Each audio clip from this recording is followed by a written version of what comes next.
அனைவருக்கும் வணக்கம். வரக்கூடிய ரயில்வே டிஎன்பிசியில் இந்த மாதிரி எக்ஸாமுக்கு சம்மு கேட்டால் எப்படி செய்யலாம் அப்படின்னு பார்க்கலாம். இப்போ இந்த சம்ம பாருங்க, ஒரு 16 எண்களின் சராசரி 30 எனில் ஒவ்வொரு எண்ணிடம் 2ஆல் பெருக்கும் போது புதிய சராசரி காண்க அப்படின்னு கேட்டிருக்காங்க. 16 எண்களின் சராசரின்னு பார்த்து 16 எண்களின்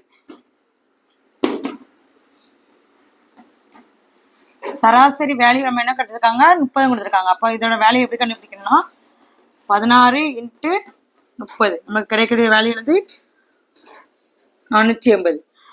அடுத்து பாருங்க, ஒவ்வொரு எண்ணுடன் 2ஆல் பெருக்கும் போது நம்மளுக்கு கொடுக்க என்ன நம்பர் கொடுத்துருக்காங்கன்னு பாருங்க, 16 கொடுத்துருக்காங்க. அப்போ கொடுத்த எண்ணோட ஒவ்வொரு எண்ணுடன் கொடுத்துருக்காங்க, நமக்கு கொடுத்த ஒரு நம்பர் தான் கொடுத்துருக்காங்க. அதனால நம்ம என்ன பண்றோம்னா 16 எண்ணுடன் 2ஐ பெருக்கும் போது, அப்போ 2 பெருக்குமா நம்மளுக்கு என்ன கிடைக்கும், 32 கிடைக்கும்.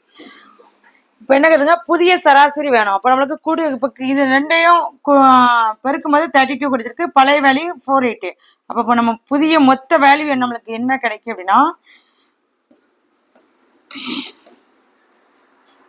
மொத்த மதிப்பு நம்ம எப்படி கால்குலேட் பண்ணோம்னா, நம்ம கால்குலேட் பண்ணி வச்சிருக்க வேல்யூ 480 ப்ளஸ் நம்ம கண்டுபிடிச்சிருக்க வேல்யூ, இதை ரெண்டையும் ஆட் பண்ணணும். இப்போ நம்மளுக்கு கிடைக்கக்கூடிய வேல்யூ என்னன்னா 512. நமக்கு கேட்கறது என்ன ஆன்சரை கேட்டிருக்காங்கன்னா சராசரி கேட்டிருக்காங்க. நம்ம என்ன நம்பருக்கு சராசரி பார்க்கணும், நம்ம கொடுத்துருக்க நம்பர் பாருங்க 16. அப்போ 16க்கு நம்ம சராசரி கண்டுபிடிக்கலாம். அப்போ 16 அடி கொடுத்தா 16 16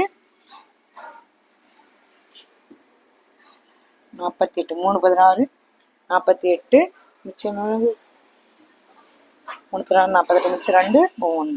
இப்போ கிடைக்கக்கூடிய ஆன்சர் நம்மளுக்கு அடி கொடுக்கும் போது 32 தான் நம்மளுக்கு கிடைக்கக்கூடிய சராசரிக்கான ஆன்சர்.